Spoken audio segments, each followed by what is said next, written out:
one. Good evening. Thank you guys so much for coming to the Irvington Attendance Area Measure E Community Forum. We're very excited to have you all be with us and to share with you guys the latest and the greatest information on the Measure E program. I'm going to do quick introductions, and then I'm going to turn it over and we will begin our presentation. So this evening we have with us our superintendent, Mr. CJ Kamek. Hello. We have Sharon Coco, who is the facilities department's administrator. Good evening. We have Mr. Gerald Green, who's with Vanner Construction Management, and they are our program management team. Good evening and welcome. We have Mr. Kevin Arthur, who's our director of maintenance and operations for Fremont Unified. Good evening. And we have our associate superintendent, Mr. Marcus Battle. Good evening. And of course, myself, I'm Kelly Lynch McMahon, the director of facilities and manager of the Measure E Bond program. Tonight, I'm going to go ahead and share my screen with you all. We have a presentation prepared for you all that will highlight and outline all of the things that we have been doing with the Measure E program. Let's see if I can get this to work correctly this evening. All right. I can no longer see everyone. So if there is any questions or comments, please go ahead and speak forward because I can't see the screen. But here is our presentation. In celebrating Measure E, we want to share with you all what was actually taken directly from your bond language that you the voters voted on. Every child who attends school in Fremont deserves safe, equitable, well-equipped classrooms and up-to-date science labs. Measure E will improve every Fremont school, not just one or two. Fremont residents will see major renovations and new buildings that's at schools throughout the community. And as I said, this is taken directly from your Measure E ballot. Our opening remarks, as I shared with you earlier, we want to review the progress made on the bond program, showcase the projects in your particular attendance area. We want to also capture any questions that you all may have, and then show you a little look ahead of the projects that are coming in the future. And as I introduced our panelists, we have our superintendent, Mr. CJ Kamek, our associate superintendent, Marcus Battle, myself, director of facilities, Kelly Lynch McMahon, our director of maintenance and operations, Kevin Arthur, and our program manager, Mr. Gerald Green. In looking at the Irvington attendance area, the Irvington attendance area is one of 5 in Fremont Unified School District. It is highlighted in green, as you all can see on the map. And the schools that fall within your attendance area include elementary schools of Green Elementary, Grimmer, Hirsch, Leash, Warm Springs, and Wybell. The middle school that services your area is Horner Middle School. And of course, your high school is Irvington High School. A little bit of bond history. You wonderful voters passed a bond back in 2014 for $650 million to have those funds used to modernize your neighborhood schools. And this was done under the requirements of the Proposition 39 and the School Facilities Local Vote Act. These funds have been used over the last 6 years and still being used now to modernize your current schools, create new schools, and to create 21st century learning environments that our students will be able to excel in. One of the things that we wanted to make sure that you all were aware of is that the Measure E funding is dedicated to improving the schools and the physical facilities of the school. No bond dollars go to administrators, salaries, or benefits or other operating expenses that fall outside of the Measure E program. So when we talk about the Measure E scope of work, there was a long-range facilities master plan that was done. And through that planning process, there was a comprehensive report that was created and identified scopes of work that were critical to the schools to have addressed and have them basically be modernized to bring them up to current standards. That scope of work included upgrading and repairing of the schools, upgrading of technology in any aging classrooms that support math, science, and creating computer labs for 21st century learning. Electrical upgrades, meeting current safety standards. We fixed and replaced leaky roofs. We dealt with any plumbing or restroom issues and removal of any asbestos or contaminants that were found. And of course, repair, construct, acquire equipment, improve the classrooms, and address any site and facility issues. Now, understanding that all of these things are critical to having a high functioning school. Unfortunately, when we did our, I'm sorry about that, when we did our analysis, our needs analysis came in at 1.4, we believe it was 1.4 or 1.6 billion dollars in terms of the work that needed to be done. But of course, the bond was only $650 million. So we were only able to address a portion of the need. And in the process of doing it, there was a needs analysis done. So what you all are seeing is the outcome of that analysis. And so I'm going to go ahead and turn it over to Gerald so he can introduce the program and project staff. Good evening, and thank you again for coming. My name is Gerald Green, and I work for Vanner Construction Management. Vanner is the program manager for the Measure E construction program. And with me, along with my team, is Carmen Berkey, Senior Project Manager, and she's been on the program just about 2 years. Deshaun Hall, also a Senior Project Manager, has been with the program for 1.5 years. She manages Thornton Middle School, Washington High School Theater, American High School, Walters and Horner Middle School projects.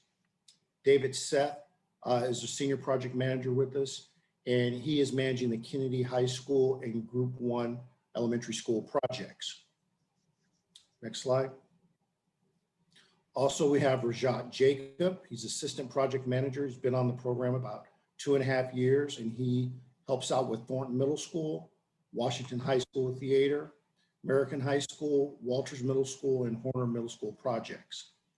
Connie Tung is our financial administrator and is our veteran on the program. She's been on the program about 4 years, and she manages all budgets and invoices. Melissa Nunez is our contracts administrator. She's been on the program about 3.5 years, and she manages contracts and RFPs. Deborah Moore is our project coordinator. She's been on the program about 7 months, and she manages the PSA, Project Stabilization Agreement. And we feel this team is well placed to serve the district. Also part of the bond measure is the Proposition 39 lighting upgrade projects. The California Clean Energy Jobs Act, Proposition 39, K through 12 program awarded more than $1.7 billion over 5 years to schools to plan and install energy efficiency upgrades and clean energy generation measures. Next slide. Using Prop 39 funds, 21 campuses benefited from lighting replacement projects throughout the district. Within the Irvington attendance area, the following schools are scheduled for this work: Hirsch Elementary School and Wybell Elementary School.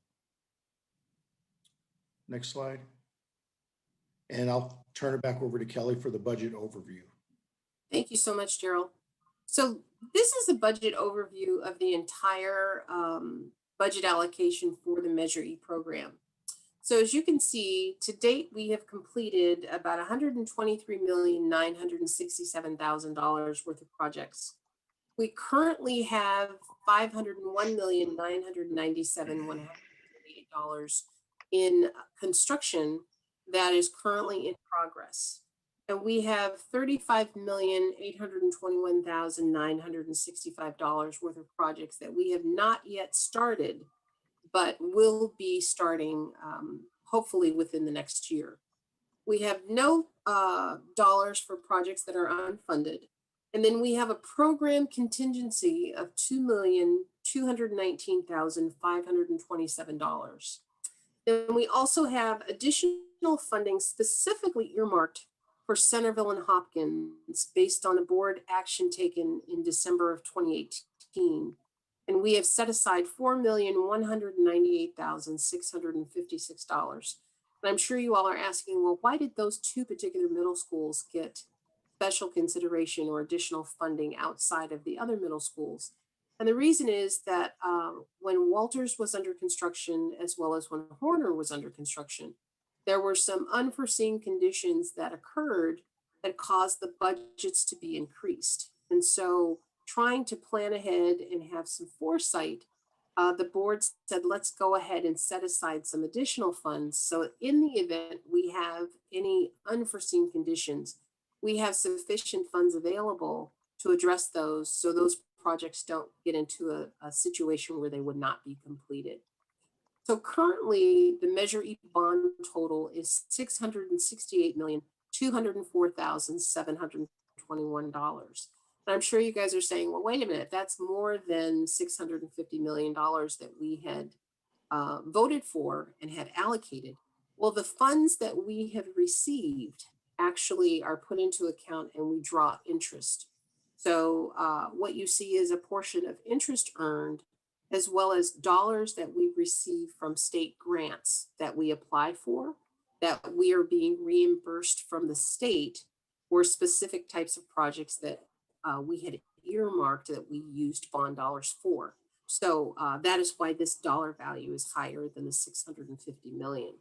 So to date, we've received and earned about $18 million over that 650.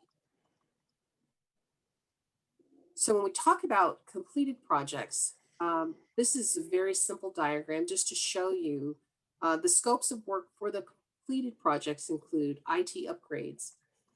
So Green, Grimmer, Hirsch, Leash, Warm Springs, Bell, and Irvington all received IT upgrades or either are in the process of receiving that work right now. Flooring projects include Grimmer Elementary and Hirsch and Warm Springs. We have modernization projects for Grimmer Elementary School, and we have a new classroom building for Warm Springs and Irvington that have been earmarked or either already completed. And if you guys recall, I believe Irvington has had several small projects that have been worked on that fall outside of Measure E, but there are still other projects within Measure E that will be completed.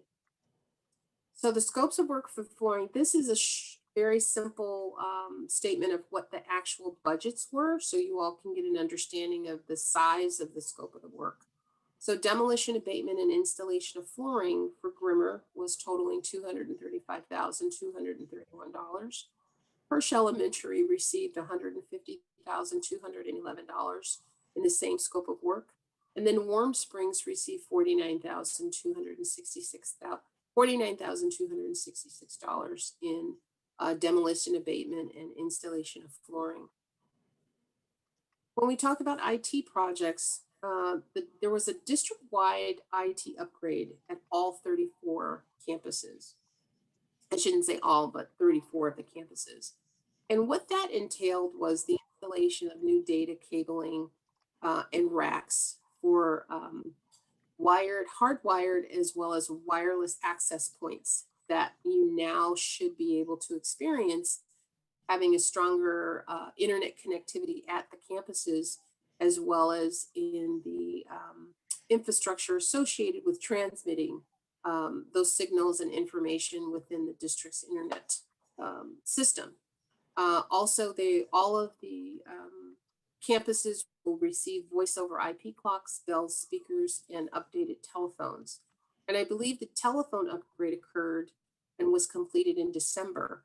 And we are still in the process of kind of debugging and going through that process. And so far, so good. We've been very successful. And one of the things that was really important was that now all of the schools have synchronized bells, speakers, and a clock system. So you won't have one school that, the bell is on a different schedule than another one. They're all synchronized now and can speak to one another. So the total project cost for the 34 campuses was $50,152,643. So it was not a small project by any means, but it was one that we, as being humans and wanting to see visual, changes, we are not necessarily going to physically see that, but we will experience it in having faster, better, stronger communication and technology at our at our campuses. When we talk about the new classroom buildings, the two that are identified in this particular area are Warm Springs Elementary. There's a new building that is going to cost $6,733,091. And the demolition and construction was necessary for the new two-story classroom building and the construction of a 12 by 32 relocatable toilet building is included in that particular scope of work as well.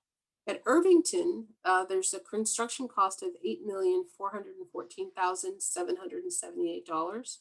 This is a new construction of a classroom addition of one building.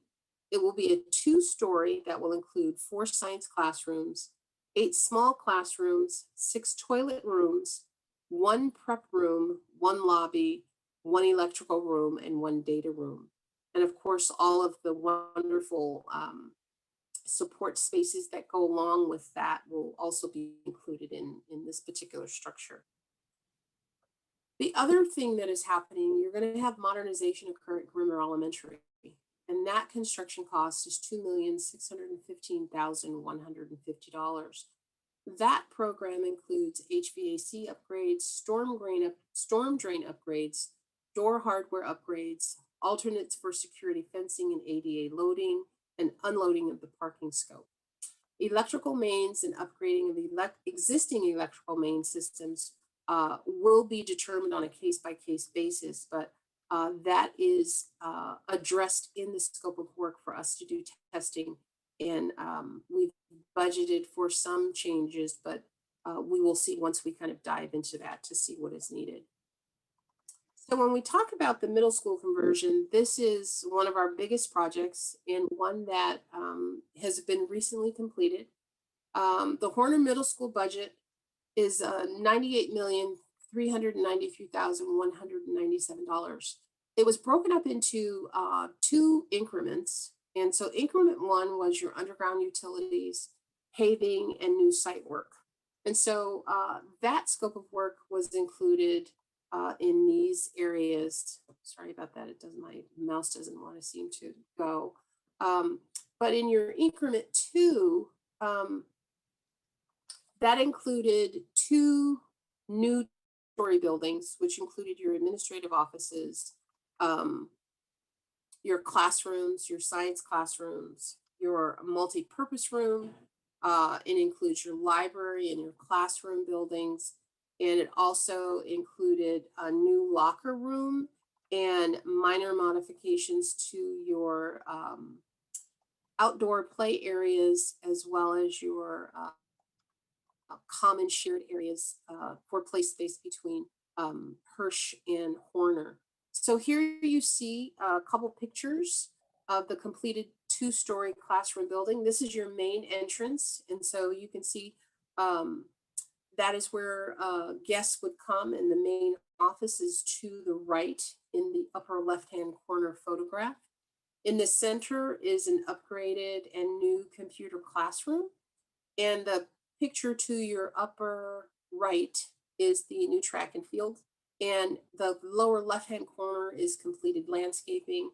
And this is a project rendering that was created by the architect at the time of design development. And so this is the overall project schedule. Horner was actually 1 year behind schedule. And the reason being there were some issues with Department of State Architect or DSA, as well as PG&E and having utilities brought into the site. But as you can see, that project lasted for 3 years. It began in March of 17, and it was completed in December of last year. And we're in the process of what we call closeout and commissioning right now. And we expect to have that completed by the end of this month in February. So here's a short video, and I apologize for the sound quality, but this is a short video, specifically on Horner to give you guys a virtual tour.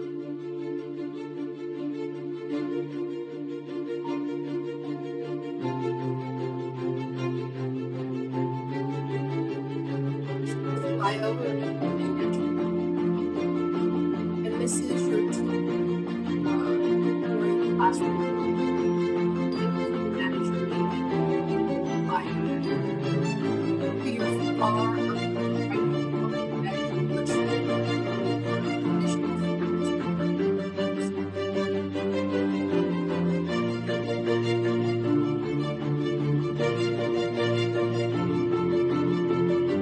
Very interesting view that you would have as you leave the administrative area and walk out towards the play fields.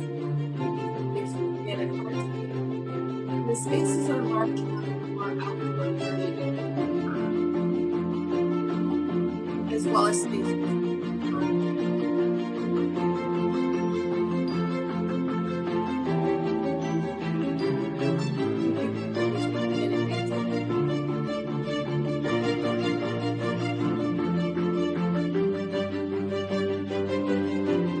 These are the new play courts, basketball courts, adjacent to the track and field. And this is your lunch area as well as the holiday campers. And the geometric designs that you all see in the concrete correlate to that of Lehigh as the mascot for the school. I believe it's the yellow jacket. So the designers incorporated those elements in the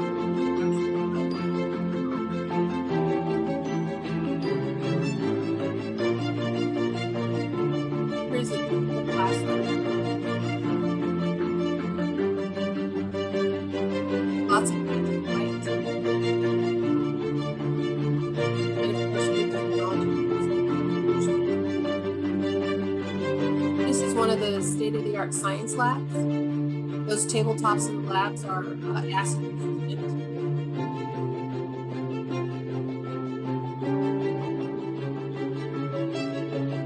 And this is another view of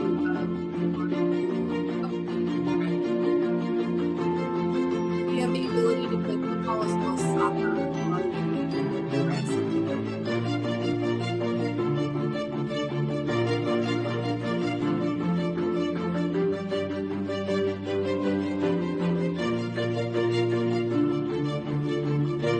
Those are some additional landscape areas.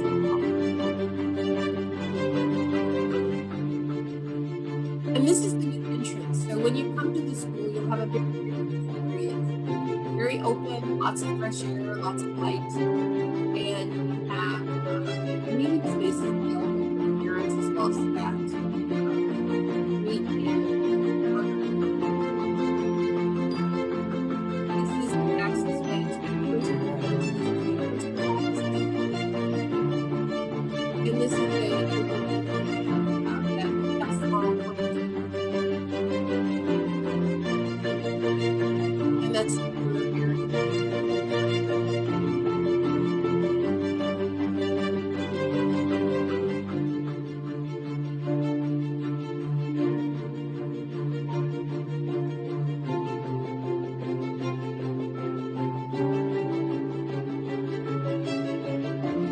Okay. Well, that was Horner. So I'll be happy to take your questions as we finish moving through the presentation. So that was new construction. Now we're looking at the modernization program. So Green Elementary is covered under the modernization program.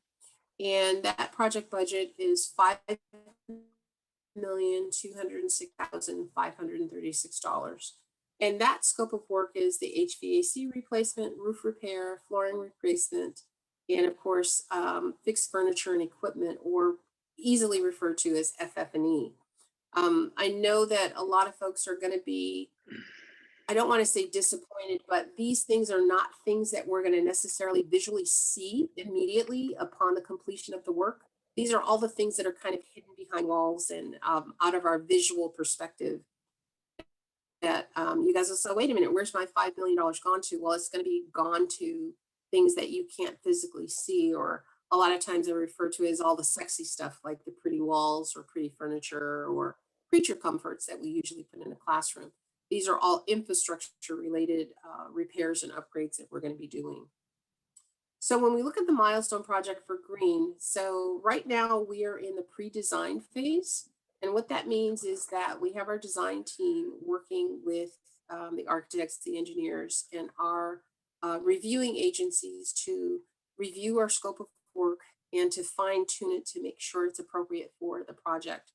We're going to move into design phase early this spring. We have what we call a pre-check meeting with DSA that we've actually done right now. And we're actually going to then do a formal application to them sometime in the fall, hopefully sooner than later. And then construction will begin this time next year and will be completed by the end of June of 2022. Final closeout will occur over a month's period of time, and green will be ready for students to reoccupy that site in fall of 2022. Now we talk about unfunded projects. So the unfunded projects are projects that were prioritized within the Measure E program, but due to budgetary constraints, the funds were not available for those projects to be completed. So in 2019, the Facilities Advisory Committee advised the board on how to prioritize the remaining projects in Measure E. And so based on the prioritization that they did at that time, several projects were then sort of tabled or unfunded. And excuse me, that is what this particular list is. But any schools that had any contaminants or asbestos flooring or, pipes that were not upgraded or had lead, all of those things were addressed and replaced, whether the school was prioritized for modernization or not. So you all can be rest assured that there are no contaminants still residing in any of the schools that would impact the health and well-being of the students that attend. So those unfunded projects that we have, if we have any savings that are left over from the bond program of the projects that are currently being worked on, those dollars will then be reinserted back into the Measure E program. And we will then ask the board to reallocate the funds to address some of the projects that were unfunded. And so the unfunded projects that fall within your attendance area are Leash Elementary, Warm Springs, Bell, and the modernization project for Irvington. So with that, I want to turn it over to our wonderful superintendent. And if there's any questions, we're going to be happy to address them at this point. Thank you very much, Kelly. And I was taking notes during a lot of the presentations, since although I'm in month 6 of my time with Fremont, I am still on a learning curve for Fremont Unified. So thank you very much to you and your team for this detailed presentation. And I just want to say thanks to our community and our staff who might be watching. We certainly appreciate your engagement in this process as well. And these projects aren't possible without your community support. So at this time, you've probably heard enough from me, and I will open up the floor. Okay. I'm going to stop sharing my screen. And Kelly, you do have your first question. It came in while you were presenting from an anonymous attendee. Wanted to know, what is the plan for Hirsch? They feel like that site is quite old and needs updates. And so what are we planning? Well, there's actually Kevin, did you want to maybe address some of the things that we're doing with Hirsch right now that fall outside of Measure E? And then I can kind of talk about what we're planning on doing as well with you guys. Sure. So one of the things that we have planned for sometime during this school year or over the summer is to redo the asphalt paving throughout the school. That's in design process right now, and we'll go out to bid shortly. And as soon as we get those bids up and running and the weather provides a good work time for us, that work will happen. And that will be all of the paving throughout the school. Thank you, Kevin. The other thing that we're working with at Hirsch Elementary right now is we've met with the principal And she has gone through and kind of created a priority list for us of things that are immediate issues that impact students and the ability for instruction to occur. And so once that is done, we'll then be able to basically put together a kind of a list of to-dos that we can accomplish with the very limited funds that we have available right now. But Hirsch is not on the list to have a full modernization until we have additional funds available to actually address it. And unfortunately, as we said before, we were limited in the dollars that we had available, and the schools that were prioritized based on one, the need and the enrollment, I believe at that time when they made the decision, but also if there's a fire life safety issue that was brought up, those schools were kind of pushed to the top of the list, and we dealt with that immediately based on the funds that we had available. So I hope that answers that question. Let me see. And we'd like to say to the attendees that are online, if you would like to speak, just raise your hand. We are here we have all of our facility senior leaders here, and they're more than happy to answer your questions. So if you have a question or curiosity or anything, or even a comment, just raise your hand and we'll call on you. Kelly, can you make me the host and then I will let the Yes, speakers in? Yes, ma'am, I can do that. Right now, there are no speakers to be let in. Oh. Oh, there we okay. go. We got Oh, one. I see one. All right, great. Someone has their hand up, but I don't know who that, let's see. I don't see that. Oh, there we go. Shivani Argawal, go ahead. Hi. Hello, Hi. everyone. So I'm really impressed by the modernization of Horner Middle School. My son would be going there next year, so I'm really, and he's really excited for that. So great job and congratulations to everyone in our district for that. I was wondering, so I have a high schooler too at Irvington High School, and then of course my younger one would be going to Irvington later on. I was wondering, what is the time frame that you have planned for its modernization? Thank you.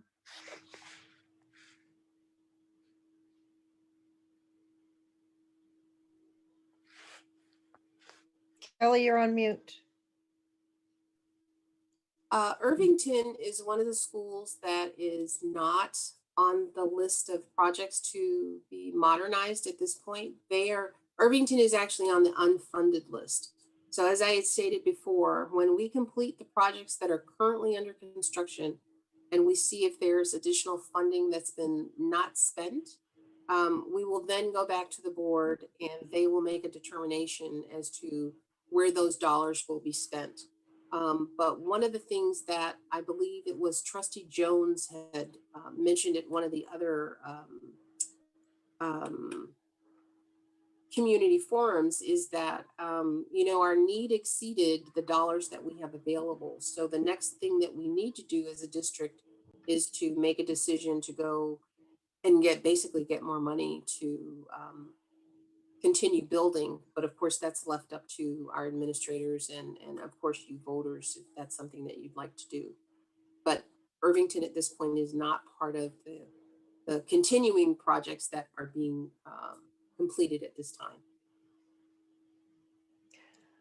Suzanne Young, go ahead. You have to unmute yourself, I believe.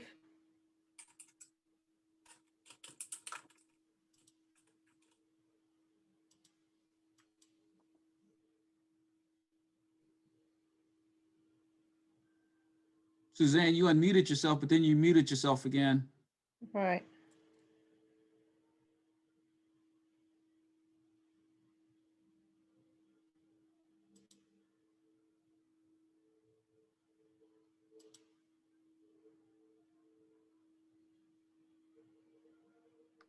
Kelly, Suzanne, can you unmute your mic?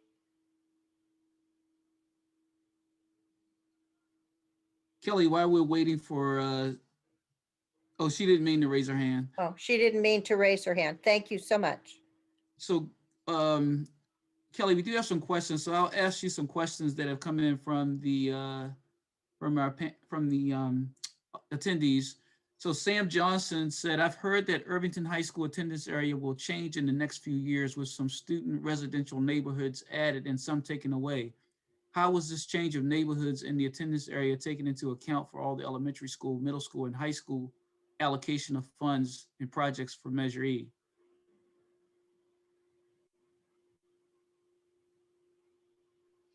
Actually, Marcus, can I defer to you on that one? Because I personally am not aware that there's going to be a change in the attendance area. And I would say the same thing that you're saying, Kelly, to Mr. Johnson. We are not. I am not aware of any type of attendance area which we describe as a boundary area change for the Irvington No. school or for any district in any school in our district at this time. So we're not quite sure where you may have heard that. So Kelly, on the second question, the exterior colors of Horner seem kind of dull. Do the interior colors hallway classrooms have more school colors? What are we doing to ensure future projects have more color to ensure students are motivated by their physical school environment? Well, to answer that, Horner, I believe the Horner colors were chosen by the school site, and I believe that those colors were then board approved. And so part of the challenge that we have when we are developing and creating these scopes of work for these schools is that the district has I don't want to say a standard because we have standard colors for interior finishes and for bathrooms and things like that. And it's very difficult palettes of colors to choose from within the district guidelines. And we also try and utilize the school colors and have some sort of industry standards for elementary, middle school, and high school.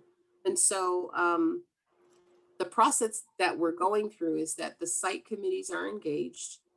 They are given an opportunity to have their opinions heard. They are given an opportunity to choose from 3 different sort of palettes and selections that they're given.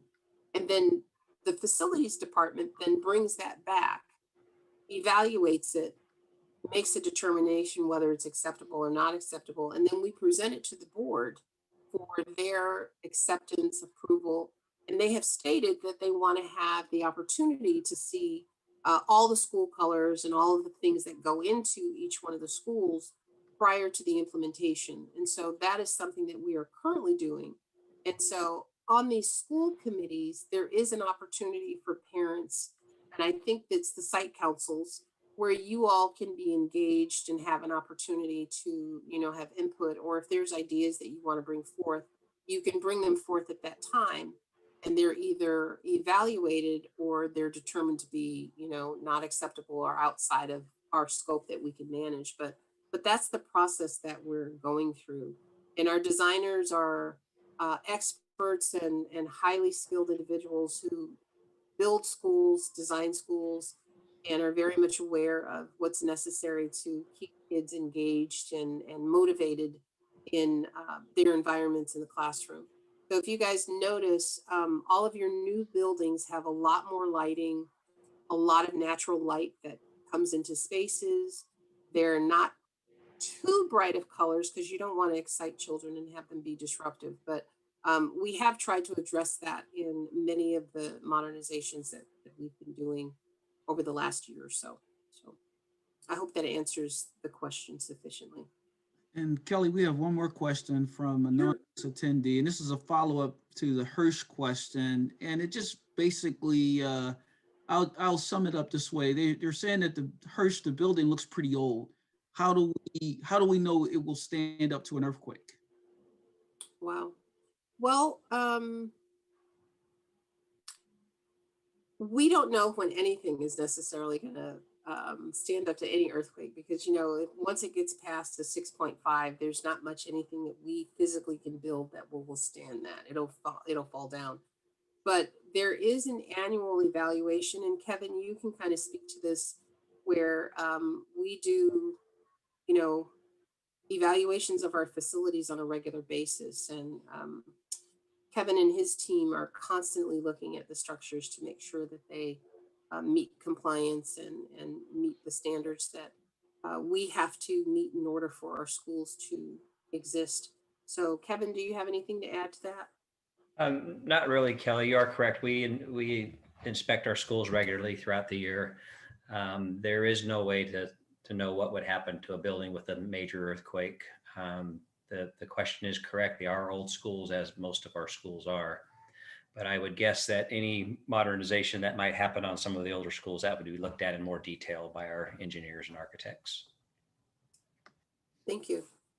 And as we go into part of the evaluation, when we do evaluations of school, we do seismic evaluations, and that's why we have to go to the Department of State Architect, because they then regulate for us how we're to build and to what level of stability that we build our facilities to. So every step of the way, we're always being monitored and evaluated to make sure that we meet, state and federal regulations for our facilities. So we are constantly doing that. So um, that's the best answer that Kevin and I can provide you guys at this time. And then the next question, maybe we will lob this to the superintendent. The question is regarding school safety.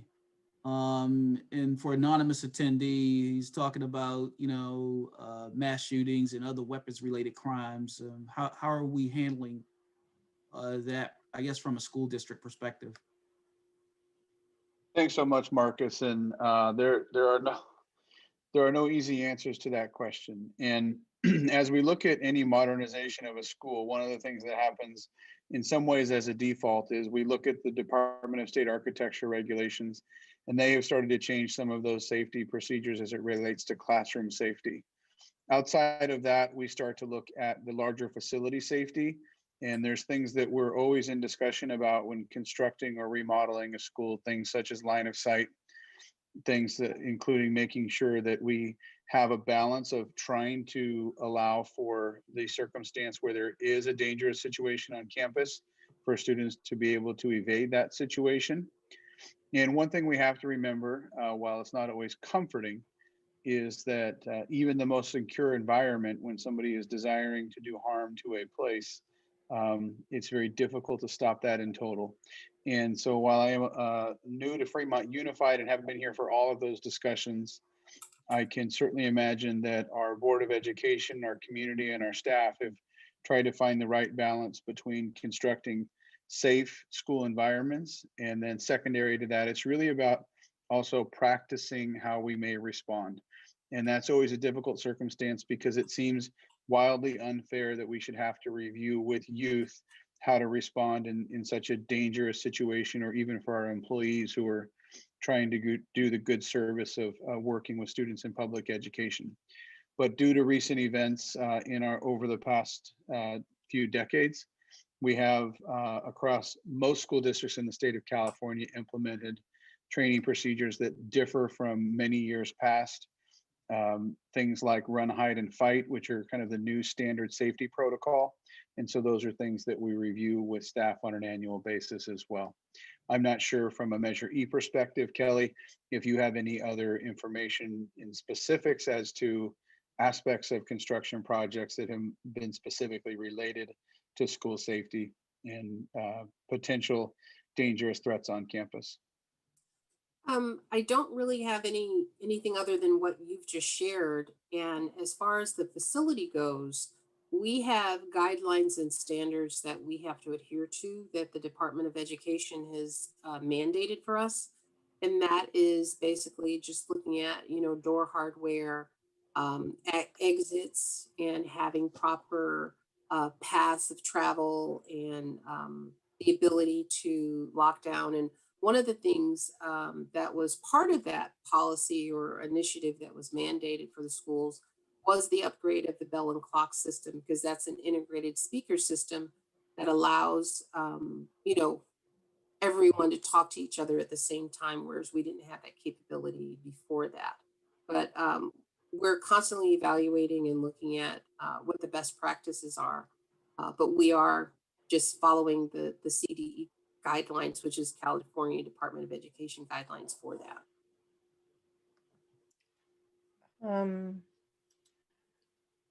Faria, you had your hand raised. Would you like to speak? Yeah, actually, thank you for taking my question. I would like to go back to the conversation about the paint colors. A few years ago, before the Horner construction project started, I was on the construction committee there when my kids were there. And we did talk about paint colors, and it was, the choices were not, we didn't have many choices. It was like, do you pick this beige or you pick this other beige, or something like that. And I know that mental health is a big focus in our district, and I really believe that having an inviting, vibrant classroom or hallway to walk in really helps, improve the educational process for our children. And so at that time, that was quite a few years ago, I had actually talked to the superintendent about this, and she told me that we are limited in our paint colors, and I guess it's quite a process to try and add colors. But my point is, I would like to suggest that perhaps increasing the choices for paint would really help, especially at a school like, for example, Irvington, where you have gray walls, gray ceiling, gray concrete in the hallways. And so having something a little bit more inviting can really, help with the mental health and just create an inviting environment for our students and staff as well.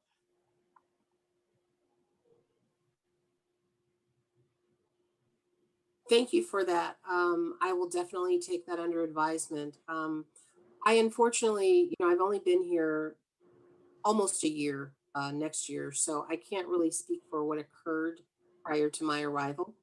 But I can say that since I have been here, I have been actively working with your administrators as well as our internal staff to establish standards and guidelines so that specifically what you're talking about is something that we have the ability to do. So, for instance, I don't know if you watched the board meetings, but I believe it was not this last board meeting, but I believe the first meeting in January, I presented the school colors for Hopkins and for Centerville. And one of the challenges that we have been running into is specifically what you're talking about, in that the designers did not give, I felt, the variety of colors that would afford the ability to have multiple colors in various places. So to accommodate that need, we actually submitted, I believe it was 7 different colors that were accent colors that would be allowed to be used at the school site. And they had the base colors of the buildings and the exterior finishes and things like that, but the interior colors, we were able to provide them with multiple options based on the use of the space. So a lot of the committees were mixed in terms of, well, we like it, we don't like it. And I said, guys, don't worry about whether you like it or not now, but just allow us to give you the ability to have the option to choose in the future. So by doing that, the board went ahead and approved all the color selections that we had provided them. But now, rather than being locked into just having 4 colors, those schools now have the ability that, hey, 5 years from now, if I want to change my multi-purpose room, I have 4 other colors I can choose from, and I don't have to go through this long drawn out process anymore. So that is something that moving forward, at least I can only speak for what I can do while I'm here at Fremont. That is something that we are going to continue to do. and to seek you all's input on those types of things. But there are limitations as to what we can do, but we'll try and incorporate variety as much as we possibly can, whether it be, you know, the nice thing, they have new furniture now that's very colorful. They have different you can do multiple things with floor tiles. You can do wonderful things with floor tiles in bathrooms now and on wall tiles to create, you know, different types of feelings and spaces. So those are things that we didn't have necessarily available to us the last couple of years, but moving forward, that's something that we are considering.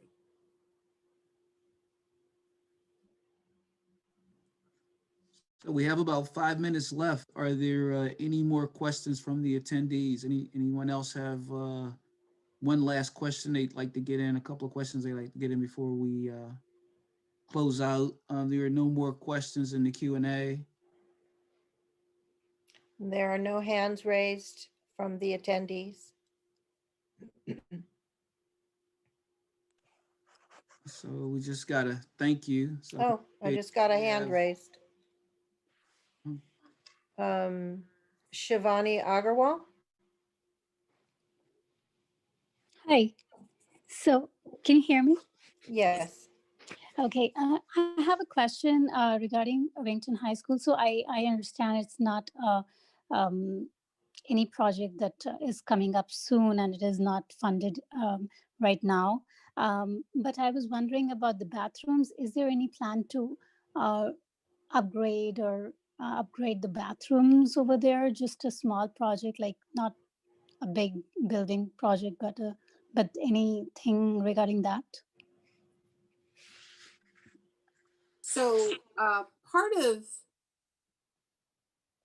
of the process that we have to go through, I know that you know, a lot of the schools have a lot of different needs, but if there's something that you are aware of at your particular site that is a immediate concern, my advice is, and I encourage everyone to do this, is to contact the site administrator and actually have them do a work order to get those items repaired. Because if it's something like, if there's piping that's bad, or if a door doesn't work, or if it's a safety issue, please by all means notify the administrators or notify Kevin or myself, or, you know, anybody you see on this call, that we can attempt to address it. As far as actually having scheduled projects or modernization projects at this point, as I said, we are not planning on doing it, but we are in the process of doing an update to the long range facilities master plan. And that's a plan that's done every 5 years. And in the process of updating that, we are going to be looking at all of the sites again to identify exactly what needs to be fixed. And so if there is anything that's a glaring problem or something that has cropped up that we didn't have an opportunity to address immediately before, now's the time for us to identify that and take care of it. Because we, of course, don't want students to be in situations where they're unsafe, but at the same time, we, of course, don't have the funds available to do a major overhaul and, you know, refresh and beautify everything. But we will definitely be looking at that and making sure that everything is operational and functional and safe for students that will be attending at the different sites. Great. Just the number of that actually, the high school students just have 4 minutes between the classes where they have to get the books for the next period, or attend or go to the bathroom, you know, and the bathrooms are really very few at the site, Irvington High School. So any addition of bathrooms would be a great asset to the school, and really convenient for the students because they are always in the stress. It is also good for their mental health because this is a very necessary thing. It's not even anything that can be avoided. So if one has to use the bathroom and there is a long queue because there are less bathrooms, the child is stressed out. Either they can use the bathroom, not use the bathroom, or get late, whatever. So really, this is very important matter. So just wanted to bring bring this to the attention. Thank you. Thank you so much.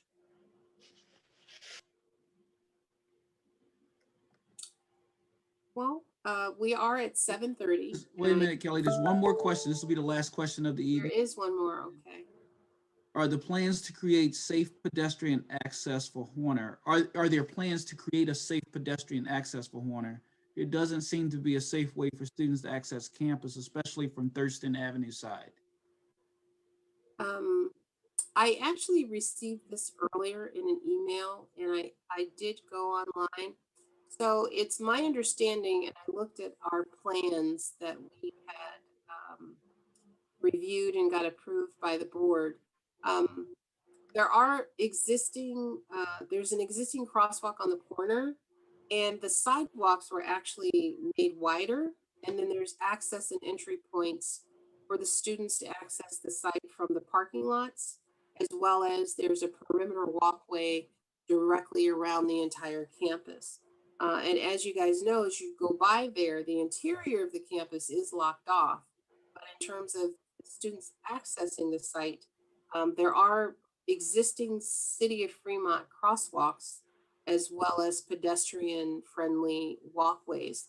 And I did talk to Principal Hicks today. There are going to be crossing guards that will be available in the mornings and in the afternoon to direct students and monitor traffic. But that is something that she will address directly at the site. And that is not something we at the district level dictate to the sites as to how they're going to mitigate traffic and direct students to and from the campus. So if this is something that I can defer to her, I definitely will, but I will do my best to get as much information and direct that information back to you. Okay, and this is our last question for the evening from Suzanne Young. Okay, Suzanne, you need to unmute yourself. Great. I'm just actually following up on that last one. It was my question. And what I'm talking about, there actually isn't a perimeter sidewalk on the side of Horner at the Thurston Avenue side. So if you were a student, I'm not talking about actually crossing those streets, but if you were a student walking in front of Horner and wanting to access the campus, there's no perimeter sidewalk on that side. And from what I can tell is that the students maybe have to cross two of the driveways even to enter campus. You know, I walk by it every day and I just look at it and wonder, how are all these students who live close by coming from this side? How are they supposed to enter the school? So I just would invite, you to go over there and take a look at it, or somebody, and really think this through, because as a parent, I look at that and just wonder what they're going to do. I guess I may not fully understand, because I thought that there is a sidewalk in front of the parking lot at Horner, or are you talking about across the street at the cemetery? No, I'm talking about at Horner. If you're looking at the new campus on the right-hand side, all there is a flood drainage, nicely landscaped area. And then there's the driveway where the cars enter. And there's a sidewalk there in front of the school, but there's no like sidewalk from the sidewalk on the street to across into the campus on that side. Yeah, so actually Cindy and I talked about that. So that area that you're talking about that's nicely landscaped, that's actually a bioswale area. So that's not an area for people to actually be walking. And the area directly behind that is actually a fire access lane. So by law, we cannot have pedestrian access directly in front of a fire access lane. So that's why you do not have a pedestrian walkway coming from that section of the sidewalk directly in front of the bioswale and then directly going up to the building. So this actually the path of travel that's on our diagrams that we had approved from the Division of State Architect. The students have to cross the driveway, go all the way to the next entrance, and then enter the campus that way. Because the path of travel, because we do have that fire access lane directly there, we cannot put a pedestrian walkway through that area. So that's why you do not have pedestrian access directly adjacent to the right side of the campus. So, and that's why Principal Hicks was saying they are going to have crossing guards and people available when school is back in session to direct traffic and direct students not to walk across that area. They will have to go directly across and then up through the campus to enter. So there will be crossing guards across the driveways. I mean, it does seem very unsafe to make the students cross 2 driveways and walk all the way around to get into campus. Yeah, and if people aren't there directing, they're definitely going to be cutting across that landscaped area because, you know, especially like they have band or something first thing, it's right there so close, and yet they're going to be directed to walk all the way around to access campus. For the kids who live close by Horner, it just seems like a very big hardship to me, but hopefully it'll work out. We'll see.